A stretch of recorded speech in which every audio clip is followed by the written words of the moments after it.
It is a retelling of Blackbeard, who is, or is it Bluebeard? Wait, do we have a word for that?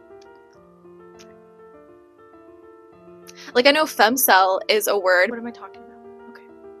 Hi, hello, welcome back to my channel. Yes, my nails are horrendous. They need to be shaped and filed and repainted so badly, so I'm getting this out of the way now. Get your looks in now, and then after this, no more looking at them. I'm so serious. Don't look at my nails for the rest of this video, okay? God. Today, I'm going to be talking about everything that I read in March. I had a great reading month last month, you guys. I'm literally so excited to talk about these. Literally, let's just get right into it. In March, I read 12 books. That equals out to 4,551 pages. Okay, I had some stacked moods in March. Let me tell you what that means. Okay, so the moods portion of Storygraph, thank you Storygraph as always for existing. Usually my largest mood is usually adventurous when it comes to this, because you get to choose your own mood on the app. Like, what is the mood of this book? Okay, and I feel like a lot of the books that I read are adventurous to some extent, so I'm always putting down adventure as one of them, and adventure always comes out as a top mood, usually like 7, 8 out of the 10 books that I read in a month or whatever. Which, first of all, can we talk about it? I read 12 books this month. That's kind of a record, probably, especially since I've started doing these videos. It's definitely a record for the month. Good job to me. Okay, let's move on. So anyway, so mood, okay, adventurous usually takes the cake, but let's look at this. We had 7 books labeled as emotional. That's my favorite genre. Okay, emotional, mysterious, tense, longing, pining, yearning. We're emotional here. Okay, we're emotional girlies here. We're melancholy girlies over here. Okay, at this channel, at this time and place. 7 books emotional, 5 books mysterious, and then again 5 books as dark. I read 5 dark books last month. Oh, good for me. Good for me. And then we have 4 books labeled as tense, and then 4 books labeled as adventurous.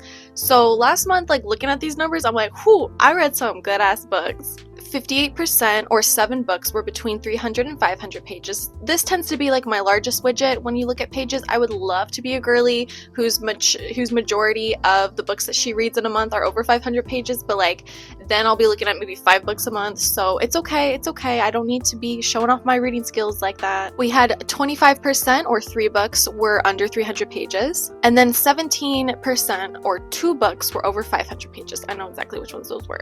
Now, genre, I don't pick the genre. You as the reader do not pick genre. The app knows the genre of the book. So I like this about it, because I feel like when I pick the mood, I feel like sometimes I pick wrong. I'm like, how did I read 7 adventurous books last month? You know what I mean? It doesn't seem right to me. So the genre, I'm very glad, is pre-picked for us so that I don't have a chance to make a mistake.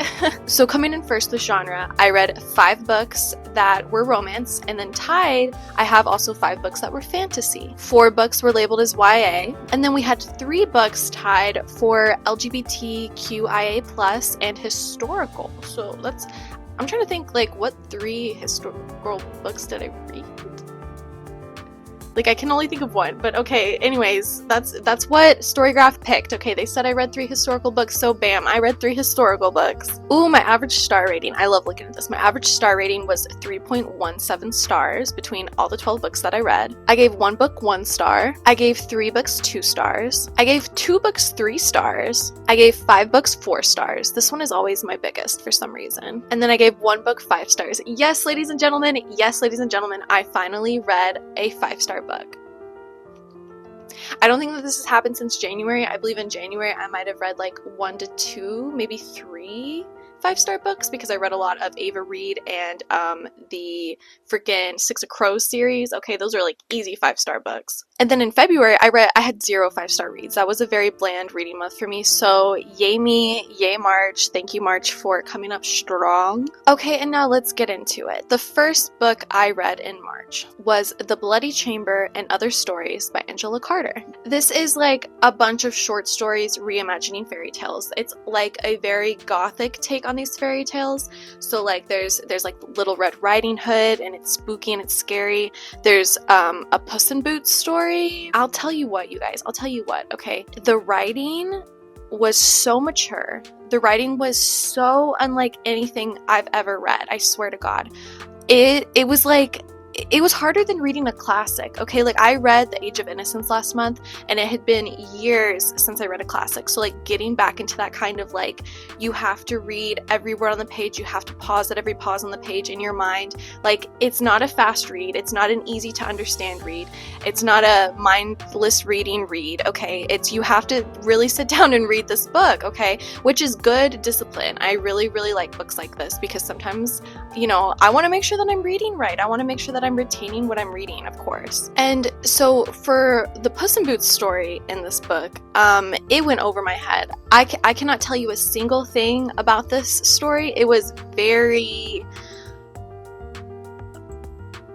like, what? Like, I don't know what happened in it. But the very first story, it's The Bloody Chamber, okay? It's the first story in the book. It is a gothic retelling of Bluebeard, which is a fairy tale I've actually never ever read. I am aware of it because I saw this movie, and for the life of me, I can't remember what movie it was, but these girls in the movie, they act out Bluebeard, okay? And so maybe it's like even Little Women. Oh my God, like, why can't I remember what this is? It's a movie I saw a couple years ago, and I was like, oh, that's the story of Bluebeard? Like, I've never ever read it.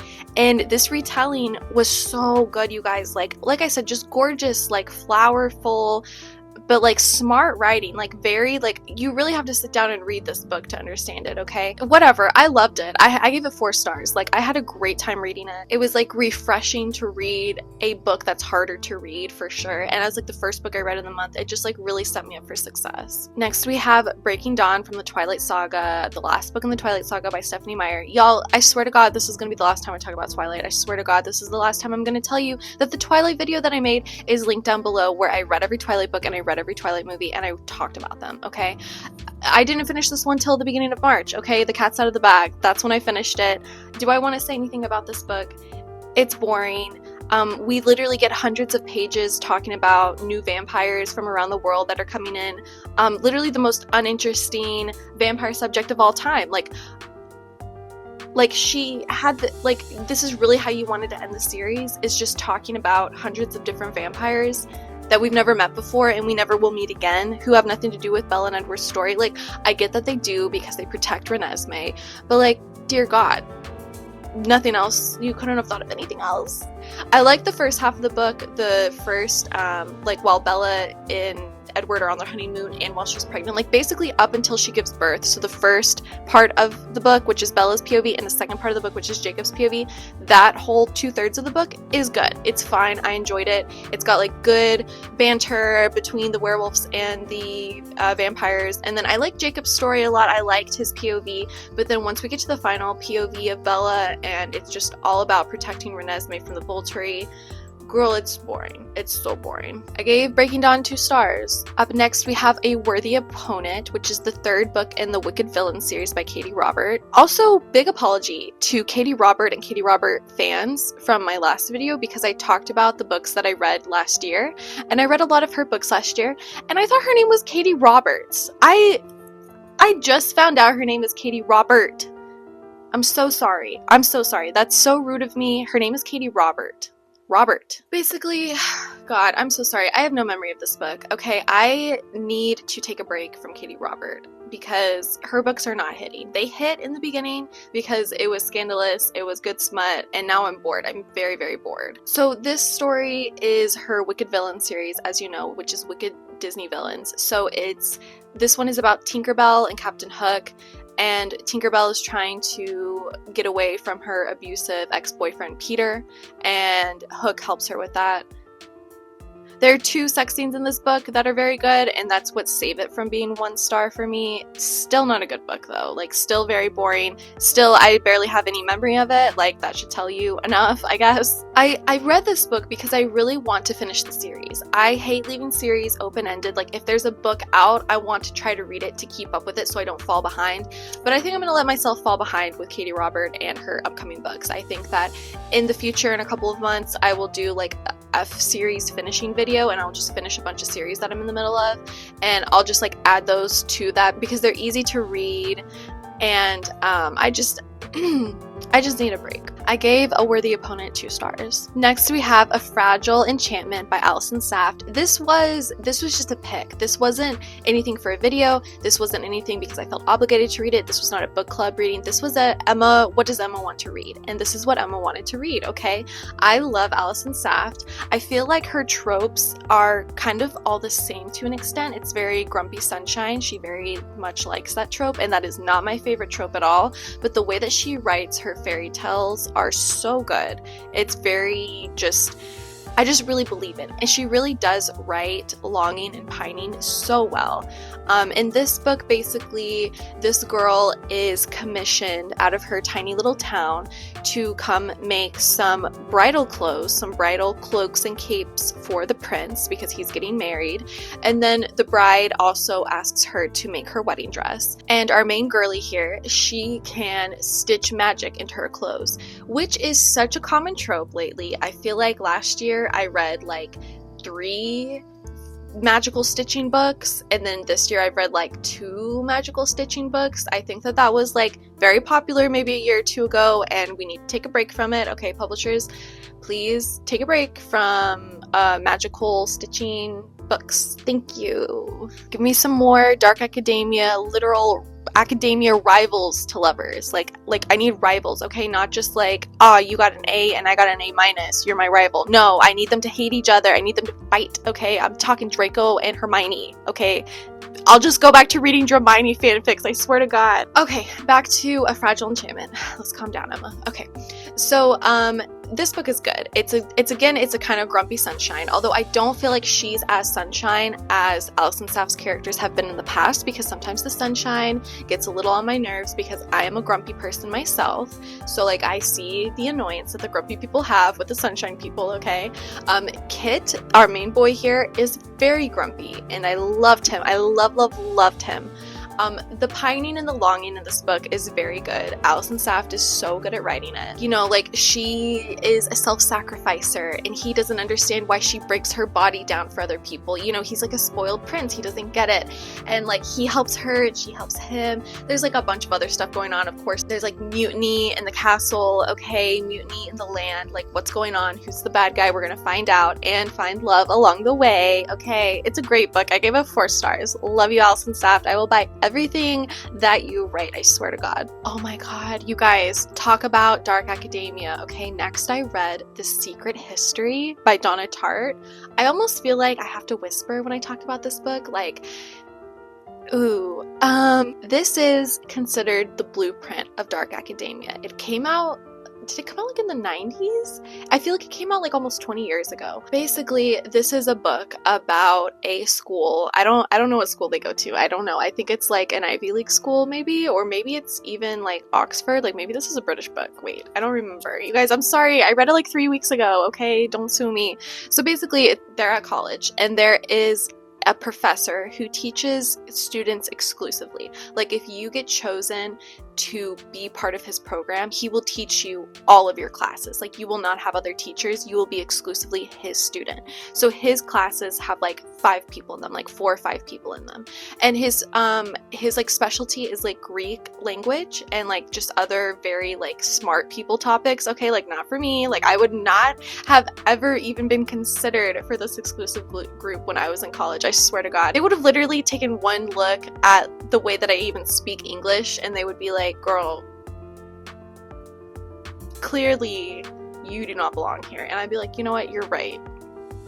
But please let me in. Please let me into the secret society of smart academia, please. Okay, so anyway, so these students are part of this secret society. It's not very secret because everyone knows, but no one knows like what he teaches. Like no one knows what they're learning because he just has his own curriculum. The professors just like let him do, or like the headmaster just lets him do whatever he wants, I guess. I don't know. But basically, yeah, these students, they think that they're like super special. They think that they're, you know, better than everyone, that they are invincible, that they can get away with everything. So they commit a couple of crimes. Okay, they commit a couple of crimes along the way and they start to get away with them. But then some of the students, some of the group start feeling a little scaled, okay? They want to go to the police, they start to drop hints, they start to unravel the story more for us as the reader who don't really know what happened that night, okay? Or those multiple nights, should we say? Basically, they go crazy, okay? They go crazy. In the end, I wanted more from the teacher. This isn't a spoiler, by the way. I wanted more from the teacher. I expected there to be something extra at the end concerning the teacher. But really, I realized the teacher's the motivator. You know, the teacher, he doesn't have to say anything crazy. He doesn't have to respond in a certain way. He doesn't even have to know about the crimes, okay?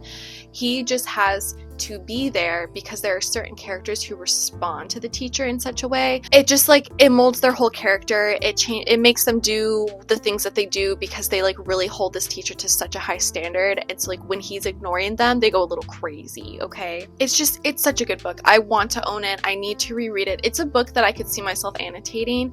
It's a very privileged book, okay? Like these are like rich white kids who just like get away with shit, okay? So like keep that in mind. It can be a frustrating read at times.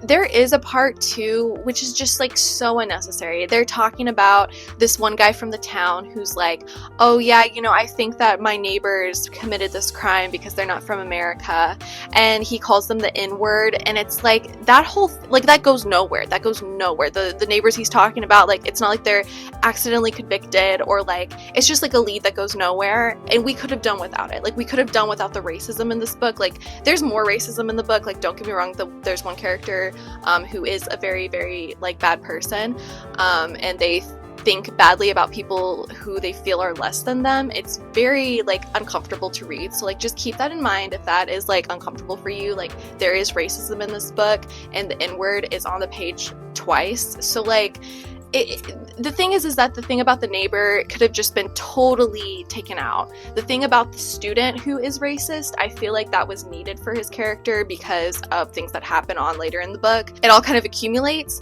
but for the neighbor to just like randomly be dropping the N-word, like for no reason, for a character that like doesn't further the plot at all, like that could have been cut. We didn't need it.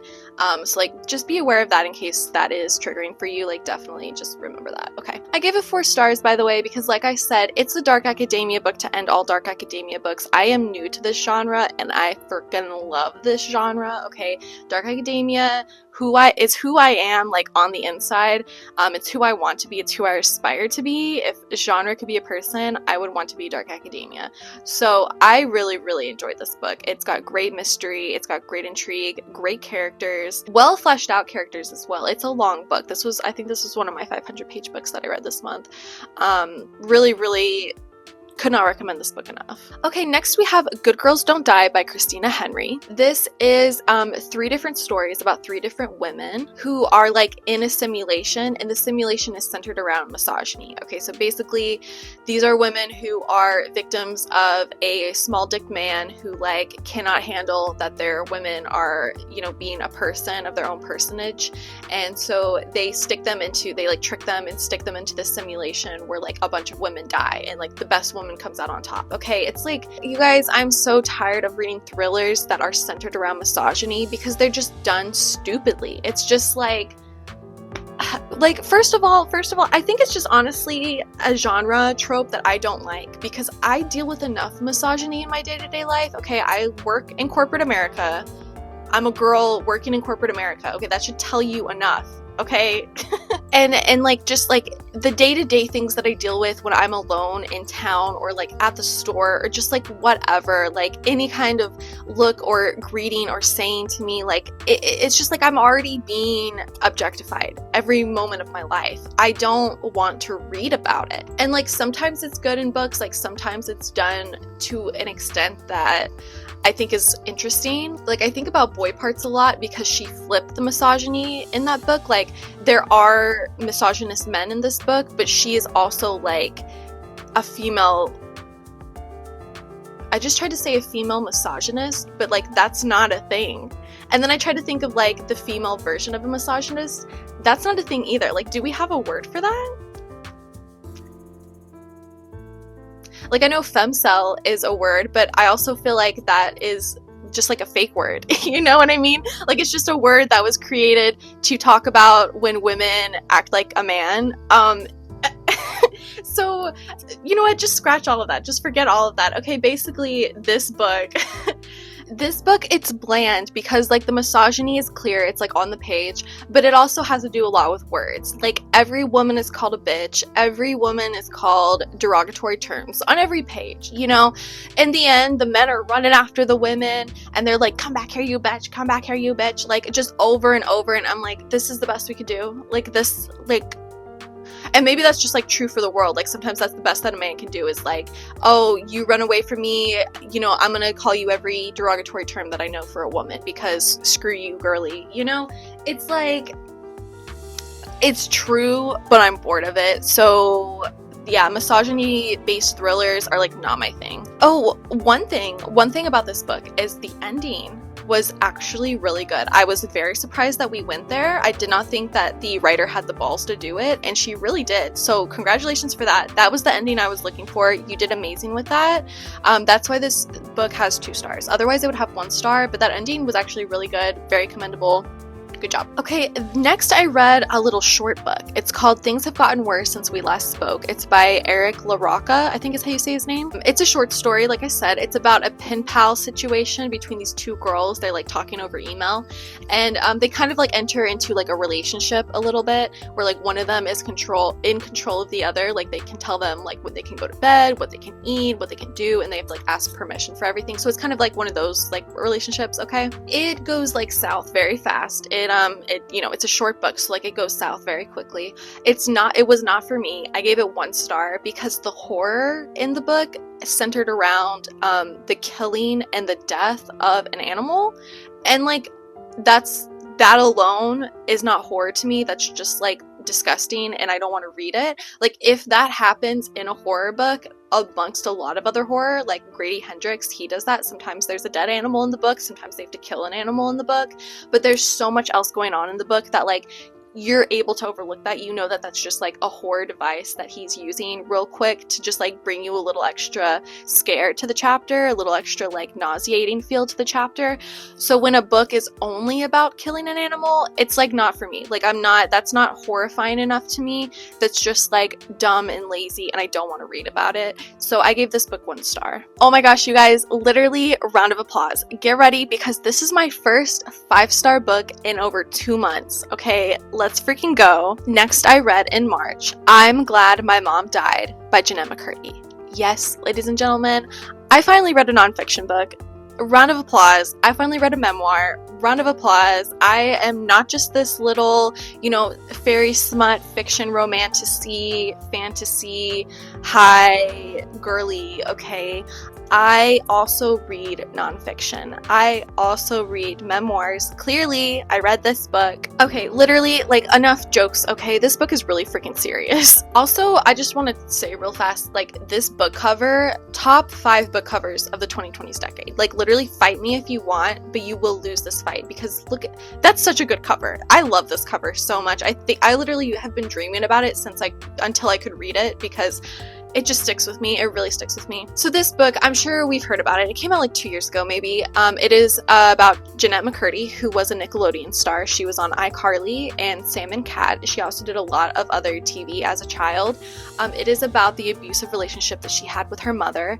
Her mother was a narcissist. Like, her mother was so, oh my god, like, I can't even explain it. Like, you couldn't go against her mother, to the point where like there's like one point in the story, like, this is just one little thing. She's like 5 or 6 years old. Jeanette is like 5 or 6 years old, and she like lands a job. She like does a really good job, and so her mom takes her out for ice cream, and she's like, I can't remember what the flavor is. I think it's like a coffee flavor, and that's her mom's favorite flavor of ice cream. So Jeanette would always be like, oh, that's my favorite too. But then like she gets a little older, and she's like, you know what? I want to try vanilla. Like, she wants a different flavor this time. And her mom just like stops, like dead. She's like, but I thought the coffee flavor was your favorite. You know, she's very like like aghast that her daughter changes her mind and no longer has her favorite flavor of ice cream too anymore, okay? And so then Jeanette is like, oh no, I was just kidding, Mom, I'm just kidding, like I love the coffee flavor, yum, you know? She like really plays it up for her mom. So that's just like one instance of like this girl had like no life, like she had no childhood. Her mother took over every part of her childhood. She did not save any of her money. Her mother just it's like hard to get into. I really liked this book, you guys. It had me in tears. I mean, that ending was so impactful, you guys. That finale, that final chapter there, I could not, like, the way it ends was so shocking and so powerful. I mean, like, we didn't need anything else to be said. Like, it's very simple, like cut and dry. This is how the story ends. I freaking loved it. I was in tears. I also love this book because it had short chapters. I love short chapter books, okay? Like, call me a kid, I don't care. It's so easy to just sit down for 25 minutes and read 5 chapters instead of like sitting down and reading 1 chapter in 25 minutes. Like, it just is. You can't like deny that, okay? After this book, like, absolutely, I will be supporting Jeanette McCurdy and everything that she does. She no longer acts. She realized like that is not for me, and she writes and she directs now, and I will be first in line. I will be there to watch everything that she has. I will read anything that she writes as well. Like, her writing is very, very good. That's also another part of the book, is that she writes a whole screenplay when she's like 12 years old, and she's like, mommy, you know, like, look at this. And her mom is just like, oh, that's great, but like, get dressed, we're going to an audition. You know, like, she does not, like, her, in her mind, her child is going to do what she wants her child to do, and there's like no ifs, ands, or buts about it. The mom throws a bunch of fits in the book. The things that she makes Jeanette develop an eating disorder, which gets so bad in the book. Very trigger warning, heavy on eating disorders for this book. All in all, this book got 5 stars. I can't praise this book enough with how strong and endearing it is. It's very admirable that Jeanette was able to sit down and write this book. I really admire her for that. I don't know how else to say it. Like, it's a very strong book. It's a very strong led book. She's a strong person, and I totally love it. I totally praise her. Good job. Okay, next I read Don't Want You Like a Best Friend by Emma R. Albin. This was the Swifties Who Read book club pick of March. It was cute. It was very cute. It's like Regency vibes, you know, they have like the big poofy skirts and everything, and it's like match season, which I don't know anything about Regency. Like, I know that what's that show? Freaking Bridgerton, that's the show. That is like so popular, and like when it came out, a bunch of Regency stories came out. Like Alison Saft, she writes a bunch of Regency fairy tale stories, okay? And this was like another one. So like, I don't know the lore, I don't know the story of it, but like there's a match season, and like that's where all the eligible young ladies come out to like dance and like meet men who like will elevate their status, or the women will elevate the man's status, you know, so they try to like match each other up and everything. And there's these 2 girls. It's one girl's first season, and she's like very excited. It's this other girl's 3rd season, and she's like not excited because she's like, she knows she's never gonna get married. She's like, I don't like any of these boys. Hell, I don't even like boys. So like, it's the 2 girls like come together, they become friends, they become lovers. Okay, it's very good, it's very cute. It was just like a cute story. It was very good, very fun. If you want like a good romance, a good sapphic romance, like totally pick it up. Like, I had a great time reading it. The one thing is that, okay, so the title is called Don't Want You Like a Best Friend, and then the next book is titled, because it's a series, the next series is about 2 boys. It's called You're the Problem, It's You. Okay, so Don't Want You Like a Best Friend, You're the Problem, It's You. Like, okay, Swifties, we know this. Okay, those are Taylor Swift lyrics, okay? And the Don't Want You Like a Best Friend, okay, that's from the song Dress, which is all about, I only bought this dress so you could take it off. Okay, that's the point of the story. I don't want you like a best friend. I only bought this dress so you could take it off. And I was waiting for that moment in the book. Like, I was like, clearly this author is a Swiftie. Clearly people are reading this because they're Swifties. It's also the Swiftie book club pick. Okay, so like, I'm expecting some Swiftiness here. I'm expecting a moment where one of the girls puts on a dress with the sole intention of only having her girly friend take it off of her, okay? And we never get that moment. We never get that moment. Like, I'm not saying that there's not, like, sexy time in this book, because there is, but there's no, I only bought this dress so you could take it off, don't want you like a best friend moment, okay? So, like, that was a little annoying, because, like, why would you name it after dress and not have a dress moment, okay? I'm sick. Okay, it's fine. I give it 3 stars. Okay, you guys, we're in the final 3 books, okay? Next, I read The Invisible Life of Addy Laroo by V.E. Schwab. Yes, I finally read this book. This book gave me Tomorrow and Tomorrow and Tomorrow vibes, in the sense that I needed to collect myself at the end, in the sense that I was an emotional wreck. Okay, I suffered emotional damage reading this book. I haven't felt this gutted from an ending in a while. Probably since I read Tomorrow and Tomorrow and Tomorrow, honestly, okay? Like, despite the fact that I'm glad my mom died was 5 stars, The Invisible Life of Addy Laroo, like, that ending just, I was literally hyperventilating. Like, I was sick in my throat how badly I was crying over that book, okay? Such a good ending. Literally, the book, oh my god, like, how do I even talk about this book? She makes a deal with the devil, okay? And in this deal, she doesn't belong to anybody but herself. Nobody knows her name. Nobody remembers her. So, like, imagine this, like, you walk into your house and your mom is like, who the hell are you? And you're like, you're my mom, okay? And she's like, get out of my house, get out of my house. You say sitting on the porch. She comes outside again. She's like, who the hell are you? Like, she's never met you before. That's Addy Laroo's life forever. So she lives forever. She never ages.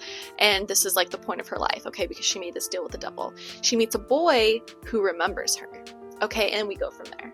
And that's all I'm gonna freaking say. You guys, the hype is real with this book. The hype is real. There's a relationship with the devil in this book. Like, remember, Addy Laroo's life has spanned hundreds of years, okay? She goes to a lot of different countries. Like, I just can't get over the ending, you guys. Like, very immersive. Like, I was having visceral reactions to this ending. I read this book because this is one of your favorite books from 2023. So if you chose this as your favorite in my little Instagram thing at the beginning of the year, yeah, you know who you are. And you know what you did to me. You know what you did to me by telling me to read this book. This book is so freaking good. I gave it 4 stars. Okay, you guys, the final 2 books, I'm gonna talk about them separately. It's part of a series, okay? I read This Woven Kingdom, which is the first book in the This Woven Kingdom series by Tara Maffei.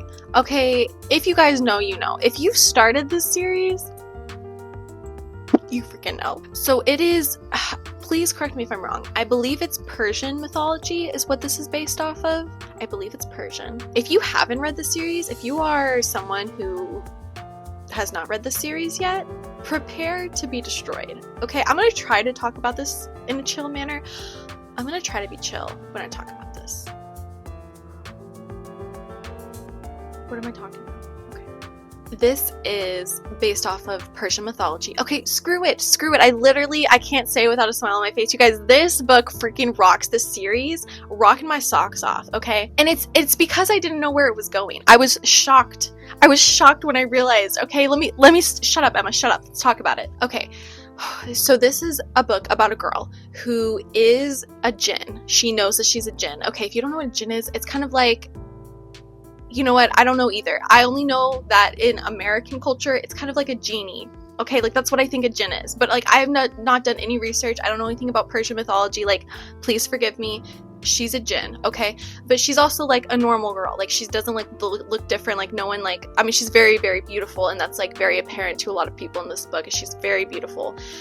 She's, like, very, like, royalty. Okay, she talks like royalty. And her parents, before they died, they, like, taught her, like, you know, you are very powerful, you're very promising for our people, but, like, you need to stay low until the time comes, the right time comes, okay? And you'll know when you know, like, you will get your powers and you will know that then, like, what to do, okay? Like, giving her very vague instructions for life. But basically, they die because the jinn are, like, ostracized. Like, they are killed off and they're, like, pushed out of the city limits. Like, they are not welcome because they're very powerful. So people are trying to, like, press down their power, right? Okay. So she's like a maid girl. She's a servant. And she catches the eye of the prince one day because she disarms this beggar boy who comes up to her with a knife. He puts a knife up to her throat. And she's just, like, strong and she knows how to fight. Like, she's very powerful, like I said. So she just kind of, like, disarms him real quick. And then she's like, come to my place of work at, 8 in the morning and I have bread for you. Like, I know you're starving and I know you're trying to kill me so that you can get money or get food or whatever, but like, that's not gonna happen today. Instead, come see me in the morning, I'll give you food. So the prince is very shocked by this. He's like, first of all, you disarmed him. He had a whole ass knife. You're just a little servant girl. Second of all, like, what do you mean? Like, you're gonna feed this thief? You're gonna feed this attempted murderer? He's very like shocked by this. So the story just goes on, okay, where the prince is like obsessed with her and she is just like trying to be a girl. She's just trying to like live her life, okay? She's trying to get by. She's also a seamstress. This is another she stitches with magic kind of book, okay? She's also a seamstress. So the prince is supposed to get married and there's supposed to be this big ball where like he's gonna pick the princess that he marries, okay? And she's commissioned to make some dresses for this girl who becomes her friend. Basically, like, shit hits the fan, okay? Shit hits the fan big time because this is a series. This is going to be, I swear to God, if this series is less than 10 books, I will cry because I don't know how else everything that she has leading up, because spoiler alert, I've read all 3 books. I've read the 3 books that are out. I read them in succession. I read them in like a week. That's how freaking good these books are, okay? With everything that she has setting up in the series, if it's less than 10 books, I will be shocked. I will be so surprised because, like, what do you mean? Like, there's so much happening. There's so much going on. Okay. In this book, there is so much longing and pining, okay? In all 3 books, there's even more longing and pining because guess what? Multiple love interests become introduced. When I tell you by the end of the 3rd book, she has 3 love interests. And I feel like I know how it's gonna go. Like, I totally see it in my mind. I like would love to be surprised, but I would also love to be right because the way that I have it planned out in my mind is so good. Okay, so, and like what I mean by that, so like in the 1st book, there's so much longing and pining. Like the main characters, like the boy and the girl, don't meet until like 60% of the way through the book, and then they kind of like immediately have a moment. They kind of like immediately kiss, and I was like, whoa, like. Wait, like, save it. Like, we still got books to go. Like, why is she kissing him all of a sudden? It's because there's more men. It's because there's more love interest, girly. There's more men to pine after. So the 1st book, insane ending, by the way. Insane ending. Like, totally sets up for the 2nd book amazingly. It got 4 stars. I loved it so much. And I really liked the character of the prince. I really liked our main girly too. So I went right into the 2nd book. The 2nd book is called These Infinite Threads. It's the 2nd book in the Woven Kingdom series. So like I was thrown through a loop in this book because I was so used to the first love interest in the 1st book, okay? So when we get this 2nd guy introduced, I'm like, wait a minute, no, I don't like him. I was very confused. I wasn't sold yet because I was trying to sell myself on the 1st guy so badly. So the 2nd book really sets up the 2nd character, okay, the 2nd love interest, and you're just like, I gave it 3 stars because I was very confused. I was like, I don't get it. I don't get why he's pining so hard after her. Who is he? What's going on? That was the last book that I read this month. It's literally insane how this series is developing, okay? Because every chapter in this book, there's so much longing and pining, especially on our 2nd love interest character. And you're like, why is he obsessed with her? Like, he's literally just met her.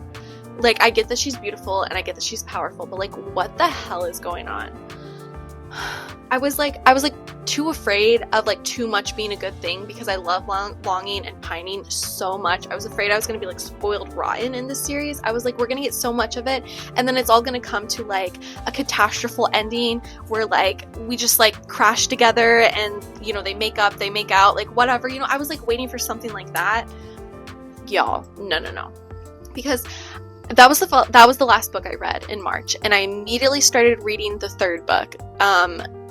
But I didn't finish it technically till April 2nd. So like it was finished in April. And I'll talk about it in April because it's not part of like my data. Like I'm not trying to skew my StoryGraph data here. But you guys, if you somehow make it to the 2nd book and you're like, what the fuck is going on? I'm not really liking this. I don't really get why this other love interest is here. And like, what was Emma even talking about? A 3rd love interest? Read the 3rd book. Spoiler alert already, I gave it 5 stars. I'm I'm like trying not to get emotional about this because it was so good. Like, I'm so excited. I literally feel like a little kid. I'm gonna pick up this 4th book as soon as it comes out. I don't even know the date on it. It better come out this year. That's all I'm freaking saying. It better come out this freaking year because this series is gearing up to be the best series I've read this year. Best series I've read in the last 2 years, maybe. I'm screaming. I need this book now. I need to know what happens, and I need there to be 10 books because I feel like I know what she's gearing up for, and I need it to be as long and as satisfying as possible. Something about me, if it's a slow burn, I will eat it up. I will eat every ounce of the book that you put into a slow burn book. Like, I can't moan and groan about it enough. I swear to God, this series rocks. This series rocks my socks off. The 3rd book, we're not going to talk about it here because I read it in April. This is about March. Basically, you guys, that was my March wrap up. I hope you enjoyed it. I hope you added a lot of these books to your TBR if you haven't read them yet, because I had a great reading month. I read so many good books last month, and I hope that you can read some good ones this month. If you've read any of these books, if you have read The Invisible Life of Addy Laroo, please comment down below so I could talk about it with someone because I'm losing my freaking mind. If you also love The Secret History, please let me know. If you didn't like The Secret History, please definitely let me know because I want to hear a dissenting opinion on this. I want to know like what people's issues were with it, and especially if you've read any books from this Woven Kingdom, please talk about it with me. Please, I'm literally begging you. These books rock my fucking world, and I'm so excited to read more of them, and I'm even more excited for this month to end so I can talk about the 3rd one in my next wrap up. Okay, you guys, thank you again so much for watching. Please don't forget to subscribe down below, and I love you so much. I'll see you in my next one.